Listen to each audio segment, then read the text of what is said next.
Thank you very much, my brother. And a very pleasant good morning to every one of you. It's good for us to be here to spend time together, worshiping God, and now to reflect on His Word. God bless you, brothers, Pastor and Sister Banfield, and God bless every single one of you. Will you open your Bibles, please, to the book of Habakkuk? Habakkuk, chapter 2.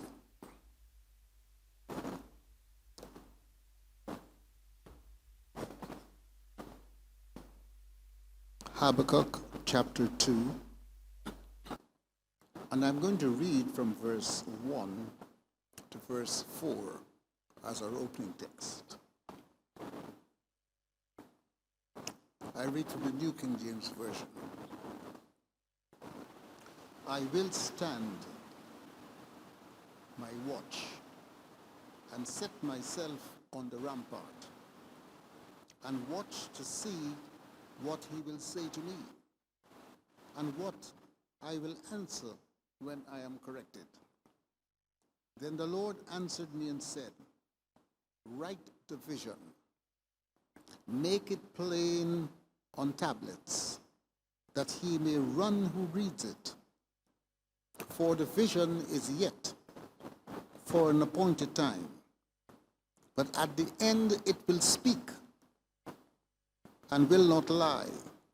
Though it tarries, wait for it, because it will surely come. It will not tarry. Behold the proud. His soul is not upright in him, but the just shall live by his faith. Praise God.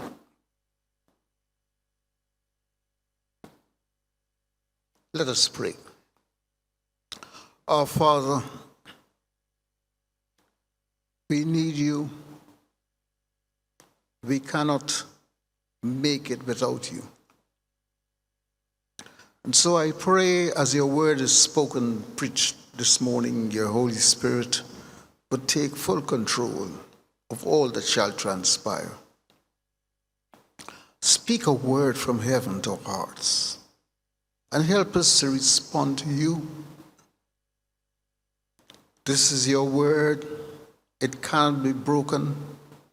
It can't return unto you void.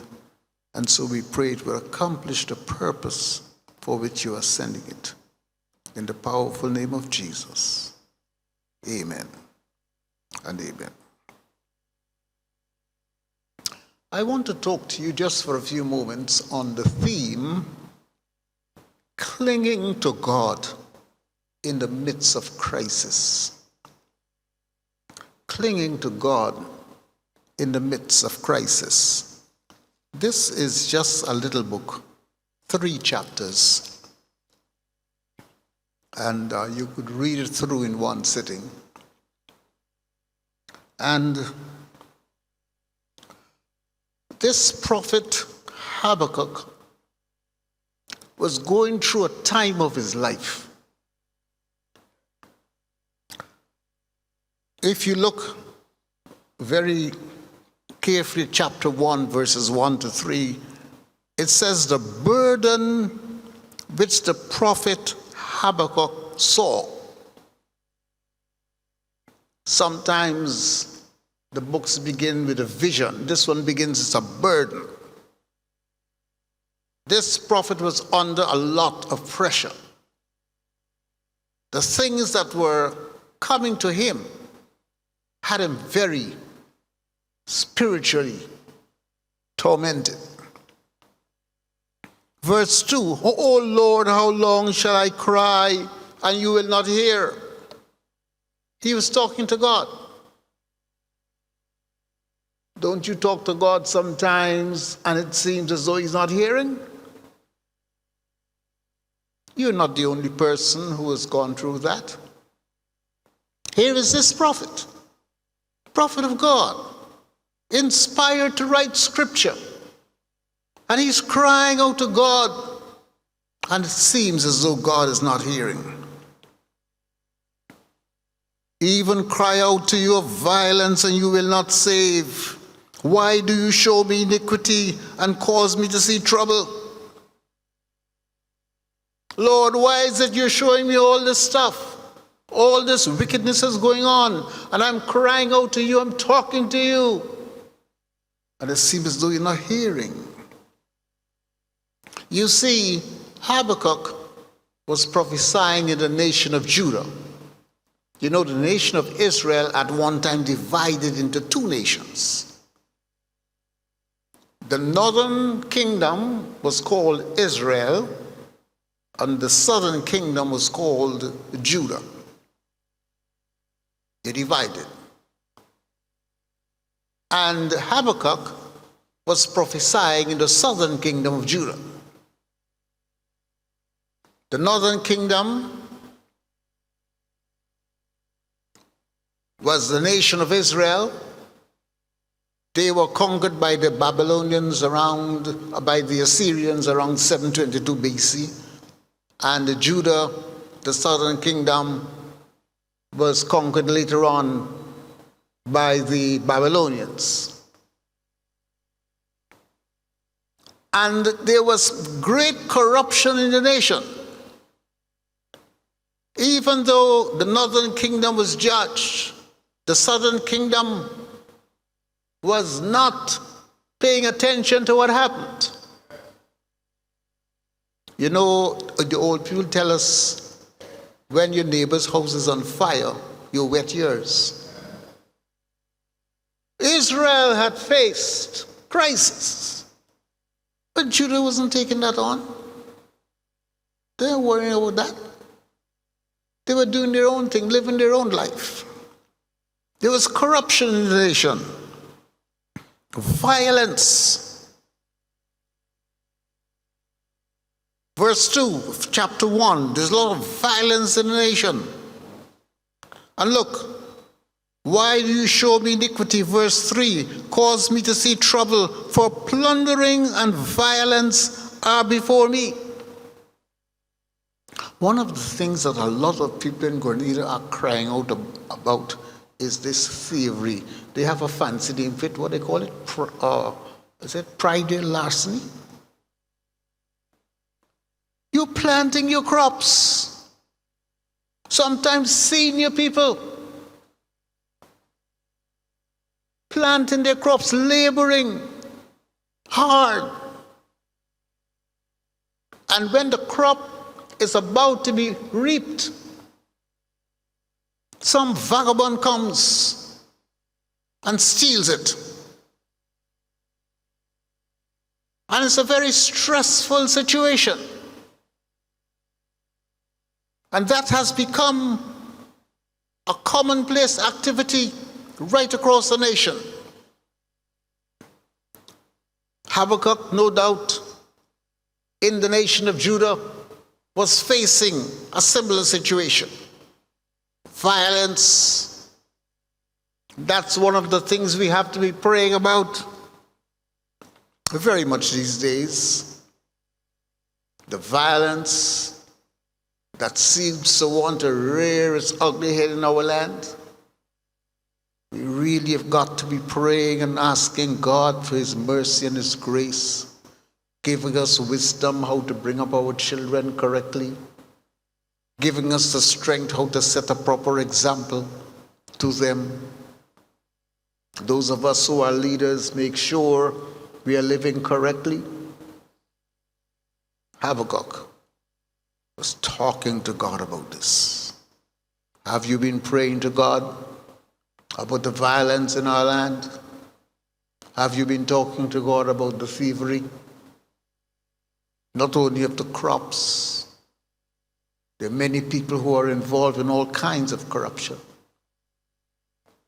There are some institutions have been experiencing gross thievery taking place in their institution, and they haven't been saying much about it because they don't want to scare people. We are facing a moral crisis in our land. Not only Was the nation of Judah experiencing violence and thievery? Verse 4 of chapter 1. Therefore the law is powerless, justice never goes forth, for the wicked surround the righteous, therefore perverse judgment proceeds. They were having problems in the nation with injustice.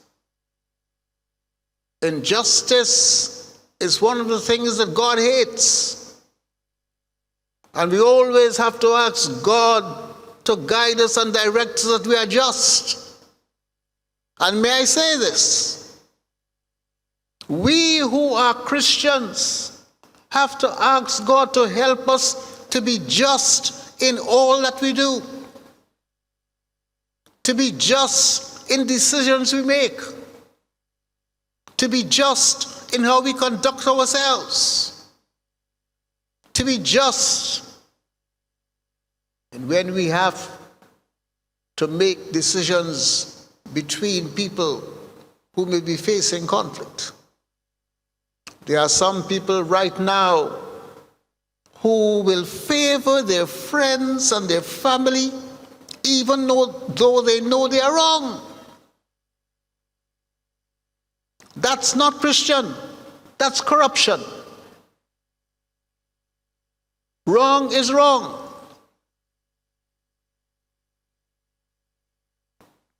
When Ananias and Sapphira went to the church, and Ananias walked in and lied, not merely to the apostle, but lied to the Holy Ghost. The wife came in. God did not say, well, this is the wife, and she has to do what the husband says. So I have to spare her. It's not her fault. Let me tell you something. Husbands and wives, you're to love one another. You're to be faithful for one another, but don't cover each other's sins. God will judge both of you. Husband, if your wife is wrong, she is wrong. You don't have to blast her down, but in a very loving way, you can say, honey, my love, do, whatever you call her. I can't go along with you. What you are doing is wrong. I love you, but I can't go along with you. Your husband is doing something wrong. Wife, I love you, I respect you, but that is wrong. I can't do it. I'm very, very sorry. I'm not with you on that. Because when you stand before God, God is not going to say, well, I understand, your husband told you to do it, and you couldn't do anything about it. No. You have to answer to God. If your friend has done something wrong, it's wrong.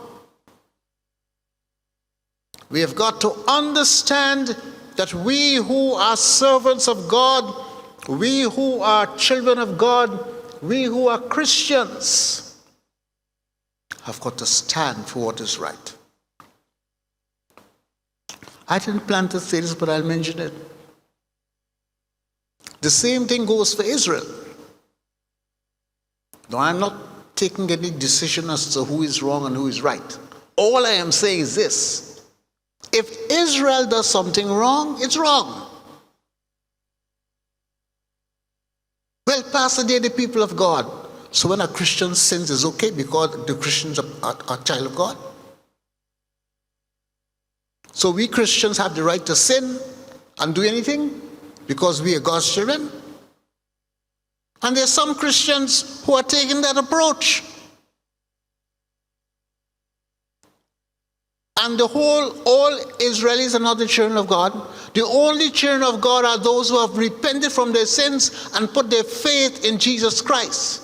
Israelis will not go to heaven because they are born Israelis or born Jews. They only get to heaven if they repent from their sins and put their faith in Jesus Christ. So all Israelis are not children of God.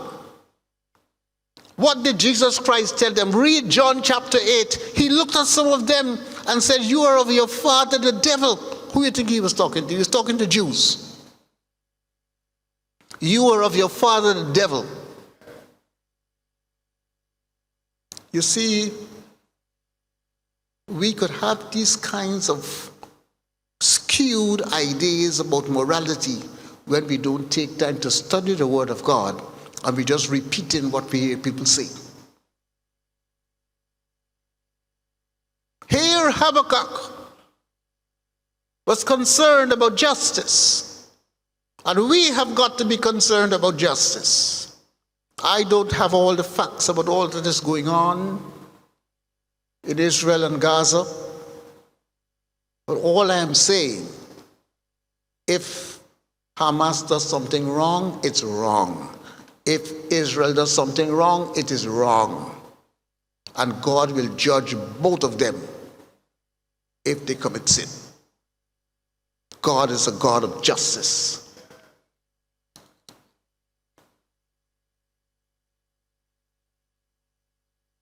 So, because of all the injustice that was going on in the nation, and Habakkuk was crying out about it, talking to God about it. God, what are you doing? What are you doing? God said, okay, don't make any fuss. I'm going to do something. Verse 5 of chapter 1. Look among the nations and watch. Be utterly astounded. I will work a work in your days, which you will not believe, though it were told you. Indeed, I am raising up the Chaldeans, a bitter and hasty nation, which marches through the breadth of the earth to possess dwelling places that are not theirs. They are terrible and dreadful. Their judgment and their dignity proceeds from themselves. Their horses are swifter than leopards, and more fierce than evening wolves. Their chargers charge ahead. Their cavalry comes from afar. They fly as the eagle that hastens to eat. They all come for violence, and so it goes. God warns of the coming Babylonians. He said, don't worry, the Chaldeans, these are people from Babylon, they are coming and they are going to ransack the nation. They're going to judge them. Now hear me. Colonization is a form of divine judgment. There are many ways God judges people, but one of the ways he judges a nation is to bring that nation under the bondage of colonization. So that happened to Israel. If you look at the history of Israel, you will see it taking place. And when you read, if you have time to read the book of Amos, there's an excellent example of that, of the judgment that God leveled against nations because of their injustice, bringing them under the bondage of colonization. But when God tells Habakkuk that, Habakkuk becomes mystified. Verses 12 and 13 of chapter 1.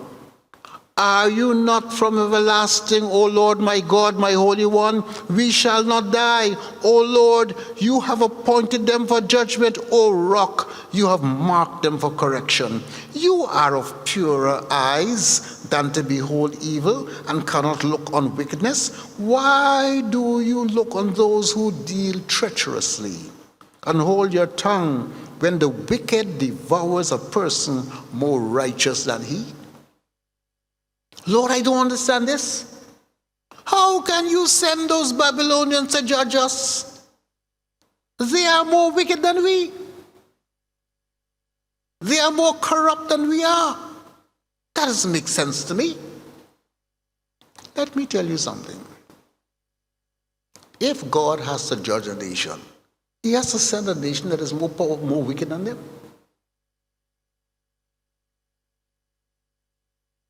Yes.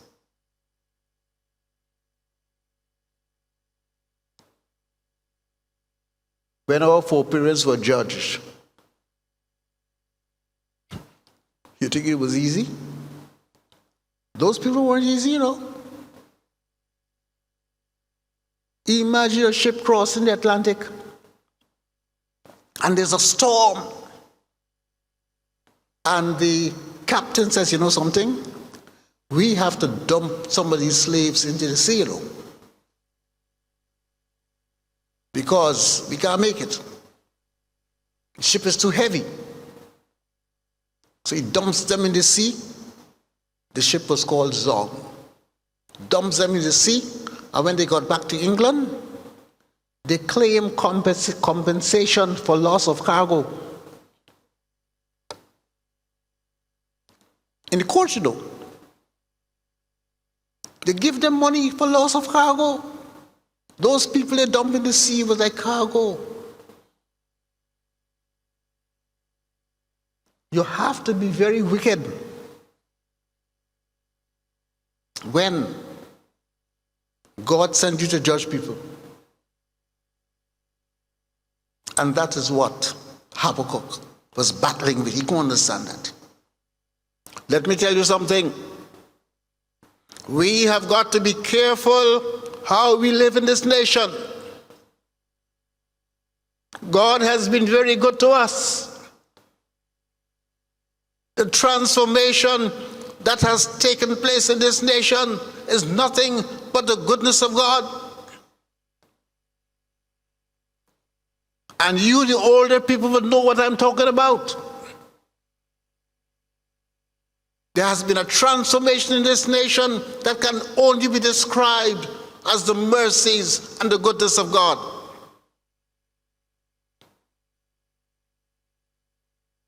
And we have got to take these blessings very humbly. Very, very humbly. Like I was telling somebody, even us, Pentecostals, we have got to be very careful how we conduct and behave ourselves. I remember the days, Pastor George Frederick and myself, coming from one of the churches in the St. David area. In those days, we didn't have a lot of motor cars.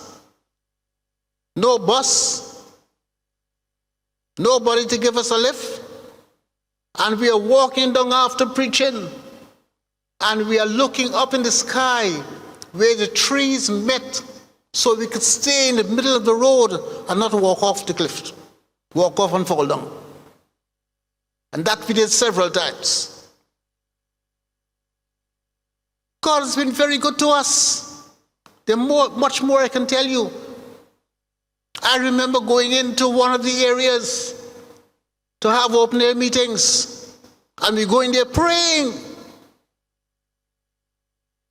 because people would sometimes throw stones at preachers.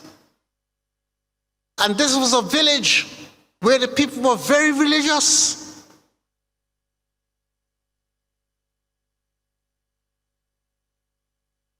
And they would stone you. I remember praying, and you pray. You have to be crying out to God before you go to pray at an open air meeting. There are a lot of things that God has done for us. And so we can't now be bouncing around and just jumping around as though everything is fine. God has been good. And we have to accept these blessings with humility.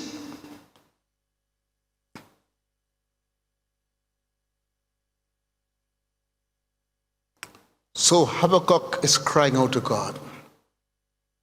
God, I can understand how this could be. And then God responds. God's response. Habakkuk chapter 2. I'm just going to read sections of it. Verse 4. Behold the proud. His soul is not upright in him, but the just shall live by his faith. In other words, Habakkuk, don't worry, Habakkuk, don't worry. The Babylonians are coming, arrogant. They're going to trample and mash up. But don't worry, they're proud. I'm going to deal with them too. But the just shall live by his faith. Put your faith in God. Put your trust in God. Put your confidence in him. Don't give up. We are living in a society where many people have concluded it does not make sense to do right. And when you decide to live an honest life, they think you're naive and you don't understand the real world. For them, the real world is a world of corruption, a world of wickedness, a world where you've got to operate with connivingness. But let me tell you something, that's not the real world. That is not the real world. The real world is God's world, where righteousness exalts a nation and sin is a reproach to any people. When you walk in wickedness and you walk in corruption and you do what is wrong, the judgment of God will come upon you. So Habakkuk is reminding the nation, the just shall live by faith. Now this statement is a very powerful statement, you know. It appears 4 times in the Bible. Once in the Old Testament and 3 times in the New Testament. Romans chapter 1 and verse 17 tells us, the just shall live by faith. I am not ashamed of the gospel of Christ, verse 16 of Romans 1. I am not ashamed of the gospel of Christ, for it is the power of God unto salvation to everyone that believeth. Verse 17, for therein is the righteousness of God revealed from faith to faith, as it is written, the just shall live by faith. That verse brought transformation in the life of Martin Luther. It also brought transformation in the life of John Wesley, the founder of the Methodist Church. The just shall live by faith. Salvation comes as you put your faith in Jesus Christ. Are you saved? Have you repented from your sins? Have you asked God to have mercy upon your life? Do you realize that the day is coming when the judgment of God will come upon all those who do not serve Jesus? The just shall live by faith. This statement is also written in Galatians chapter 11. By the works of the law, there shall no flesh be justified in his sight, for it is evident the just shall live by faith. You cannot be saved by keeping the law. By the works of the law, there shall no flesh be justified in his sight. The just shall live by faith. Galatians 3:11. Hebrews 10:38. The just shall live by faith. Again, that scripture is repeated. God wants to make sure that we understand you can't work to get saved. You get saved, and then by the grace and the power of God, you produce good works. The good works you do are not to earn you salvation. The good works you do are a manifestation of the life that is saved. So Habakkuk, don't worry.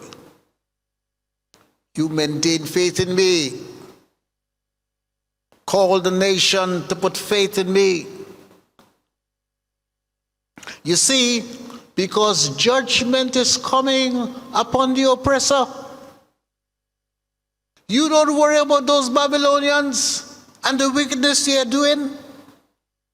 I am going to deal with them. I'm going to use them to judge Judah. But when I'm finished using them like a tool, I'm going to deal with them. Habakkuk 2, verse 4. Behold, the proud, his soul is not upright in him, but the just shall live by his faith. Indeed, because he transgresses by wine, he's a proud man. He does not stay at home, because he enlarges his desire as hell. He's like death and cannot be satisfied. He gathers to himself all nations, heaps up for himself all peoples. He's just going about conquering people and mashing up.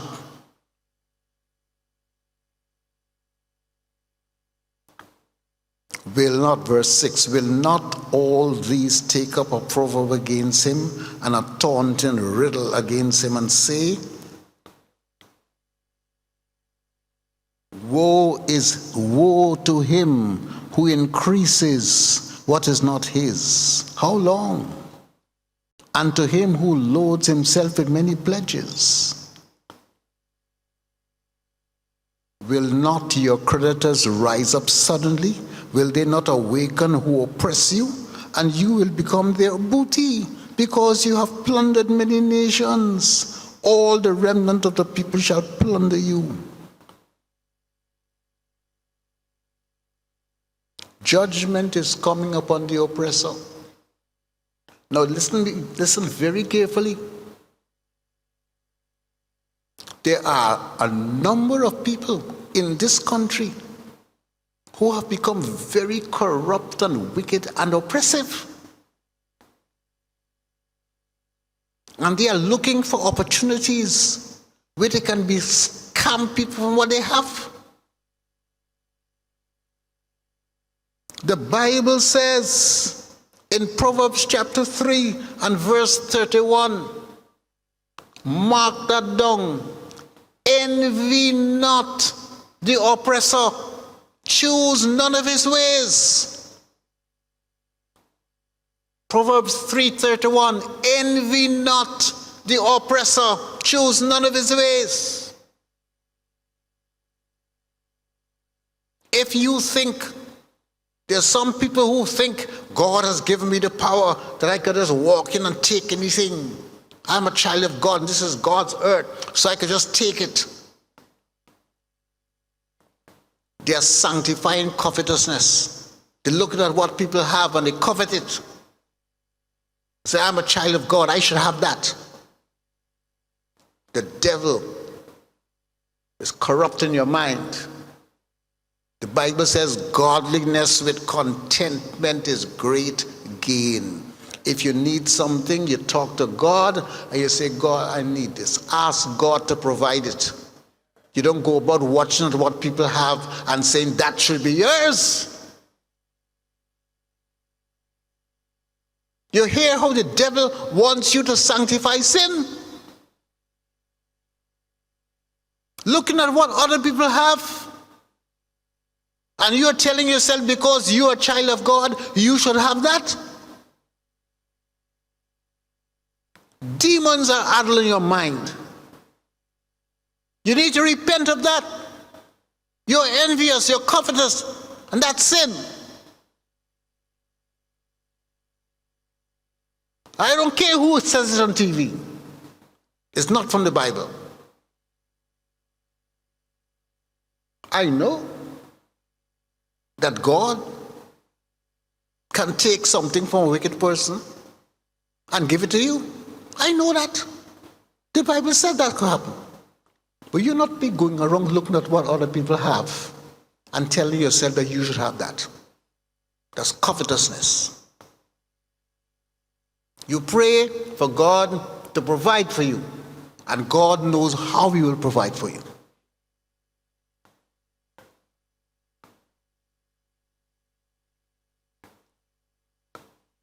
Verse 9 of chapter 2, woe to him who covets evil gain for his house, that he may set his nest on high. that he may be delivered from the power of disaster. And you want to take what others have and feel you're going to fortify yourself. So when trouble comes, you are safe.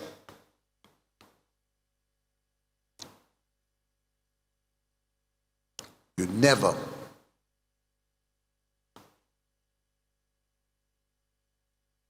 progress by corruption.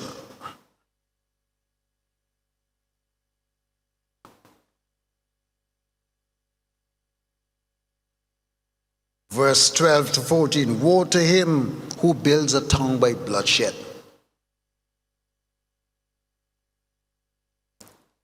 who establishes a city by iniquity.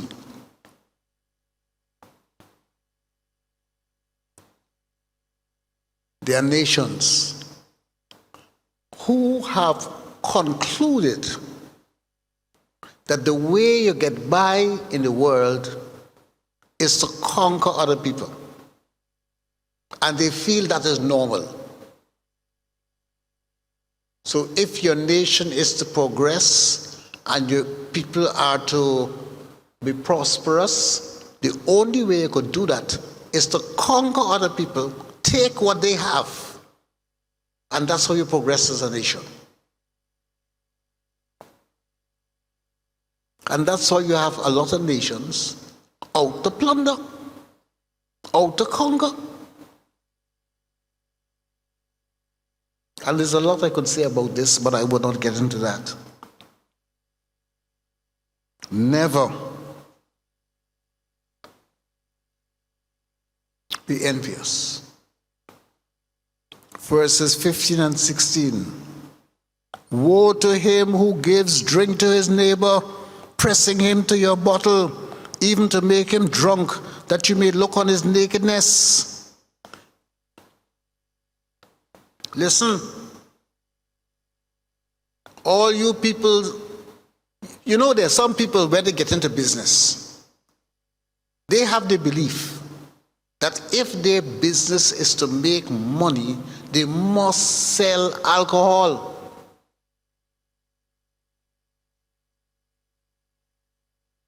And they tell themselves if they don't sell alcohol, then they won't make money. So the way for your business to make money is to sell alcohol. And Grenada has one of the most critical alcohol problems in the whole of the Caribbean and even beyond.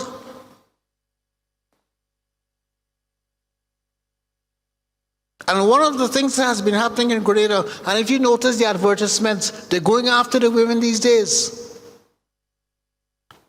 Because many women now are professionals, they are making more money, so the advertisers are going after the women. They want the women to be drunkards. Because they feel that's how you make money. The Bible is true, you know. For the love of money is the root of all evil.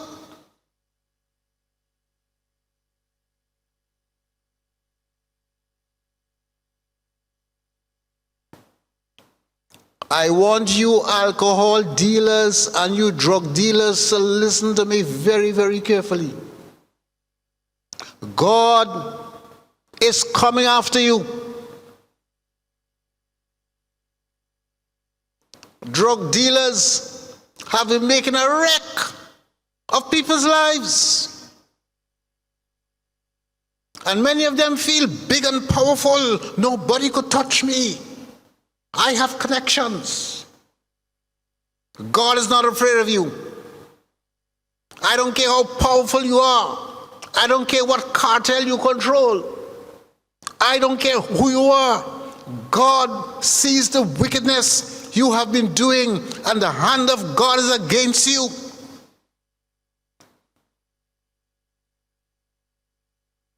And I want to say to you this morning, if your life is being corrupted by drugs, there is a God who can bring deliverance to you. You can cry out to him. He will hear you. God says, call upon me, and I will answer you, and I will show you great and mighty things that you don't know.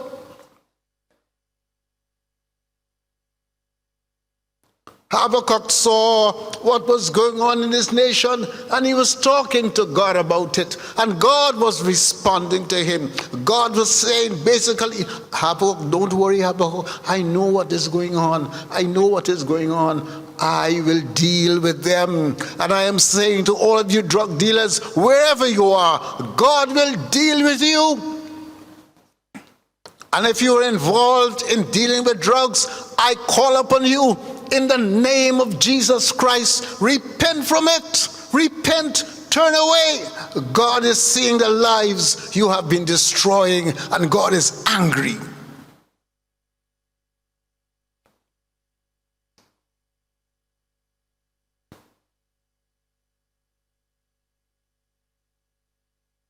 But God is bringing his judgment upon the idolaters. Verses 19 and 20. What profit is the image that its maker should carve it? The molded image, a teacher of lies, that the maker of its mold should trust in it to make mute idols? Woe to him who says to wood, awake, to silent stone, arise, it shall teach. Behold, it is overlaid with gold and silver, yet in it there is no breath at all. I remember years ago, I was in another Caribbean island, and there was this big church, and I happened to look, I went just to look inside to see what was happening. And it had this big image, this big image of Mary. And you see the woman sitting down in the pew looking at the image.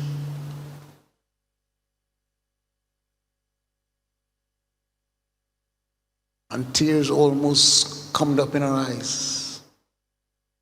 Praying to a stone.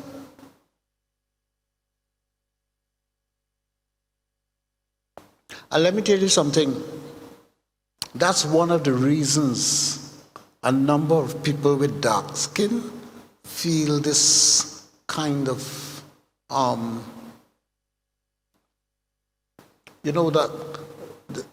they don't have any appreciation of their skin. They were trained to pray to images of white people.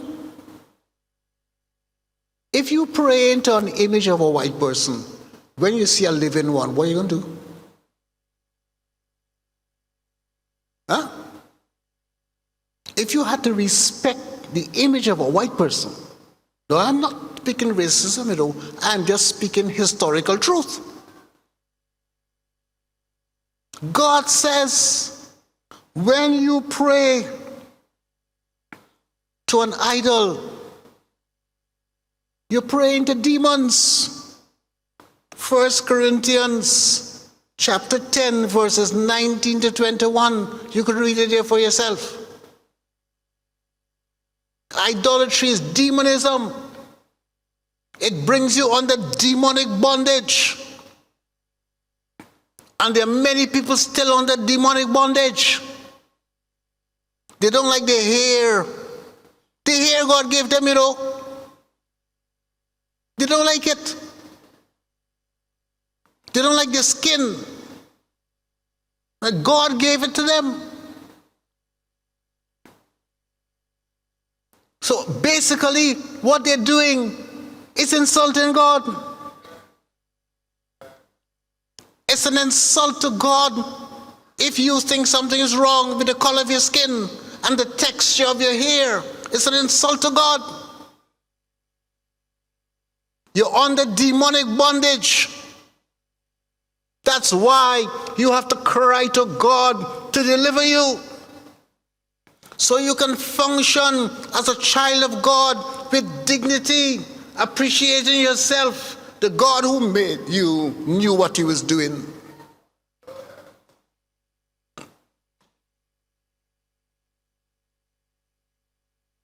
You see, we have to have faith in God in the midst of crisis. And so we have to cry out to God in the midst of our crisis. Habakkuk chapter 3, verses 1 and 2. The prayer of Habakkuk the prophet on Shigionoth.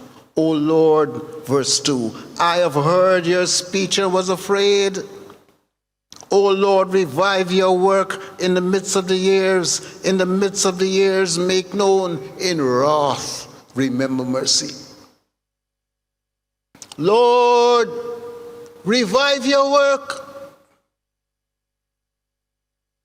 We need to be crying out to God to revive us as Christians. That there be a spiritual revival that will awaken in our hearts.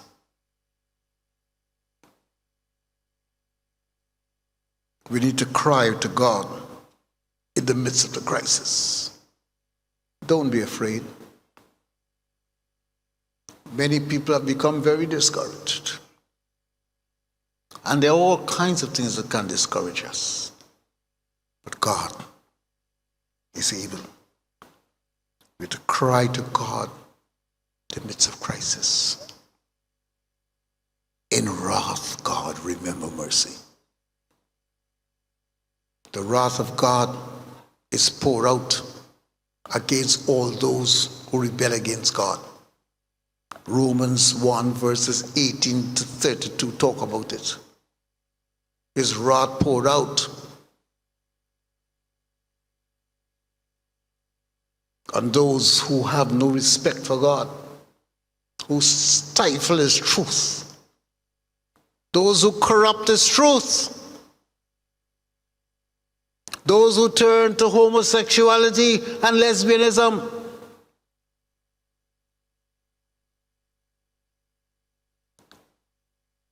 I really thank God that the Anglicans in the Caribbean have not been talking this nonsense. Keep praying.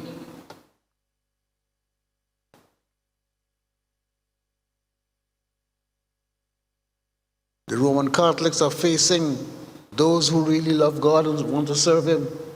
The Pope now is going to bless same-sex couples.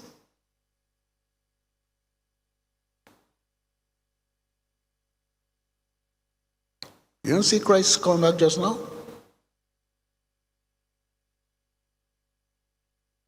Many Roman Catholics are now facing embarrassment. And listen, for the Roman Catholic, the Pope is Christ's representative on earth. Now, our representative on earth is the Holy Spirit. Their representative on earth is the Pope.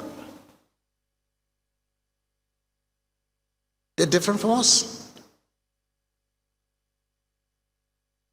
And their representative on earth has said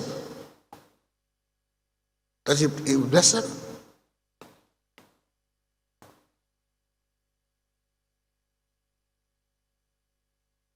Listen, now we have our problem too, Don't think they alone have problems. We have problems too. One of the things that we have to be careful with is how we are dealing with marriage. Whether we respect marriage the same way we used to respect it before. Whether we are compromising with adulterers, we have to be careful with that. So don't think they're the only ones who have problems. All of us are faced with problems. And we are in a position where we have to decide whether we really believe the Bible.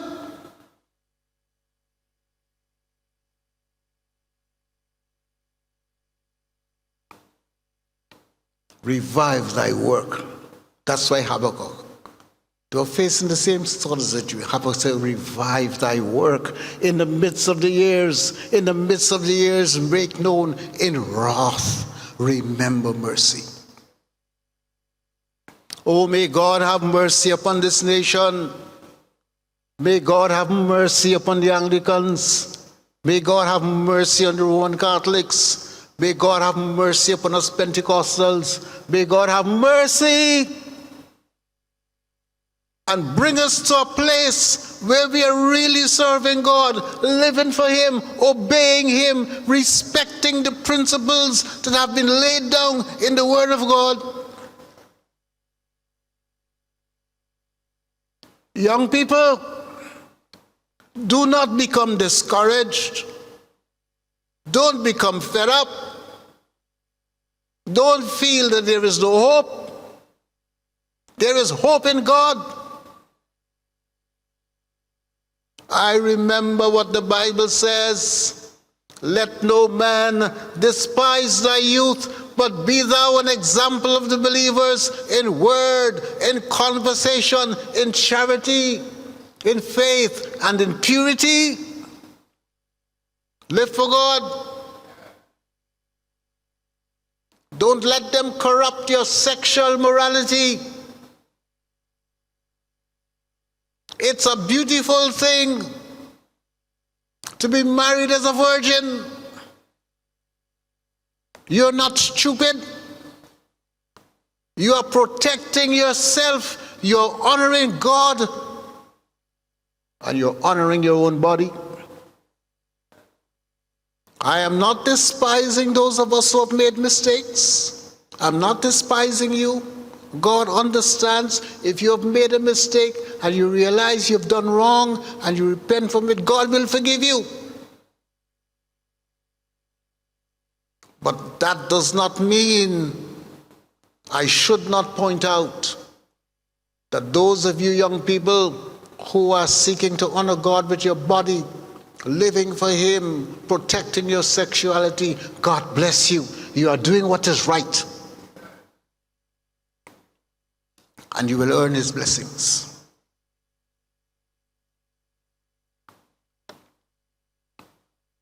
So we are to cling to God in the midst of crisis.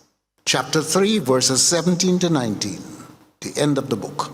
Though the fig tree may not blossom, nor the fruit be on the vines, though the labor of the olive may fail, and the fields yield no food, though the flock may be cut off from the fold, and there be no herd in the stalls, yet I will rejoice in the Lord. I will joy in the God of my salvation. The Lord God is my strength. He will make my feet like deer's feet. He will make me walk on my high hills. Everything looks as though it is gone. No blossom, no fruit, no olive trees, no food. The flocks dying. Those thieves ripping through your garden, stealing your sheep, stealing your goats, taking away your fruit. Hold on to God. Rejoice in God. Go into your field, lift your hands before God and give Him thanks and praise His name. God will come true for you. Cling to God in the midst of crisis. If you have not yet received Christ into your life, you need to do so. You need to ask Him to have mercy on you. You're not going to be able to make it without faith in Him and trust in Him. Let us pray. Father, thank you for your word, that in the midst of crisis we can cling to you. Help us to love you and to serve you and to obey you because of your goodness. Pray for all those who decide it's time to serve you. Help them, Lord, and let the word bring forth fruit in their lives. In Christ's name, amen. May God bless every single one of you.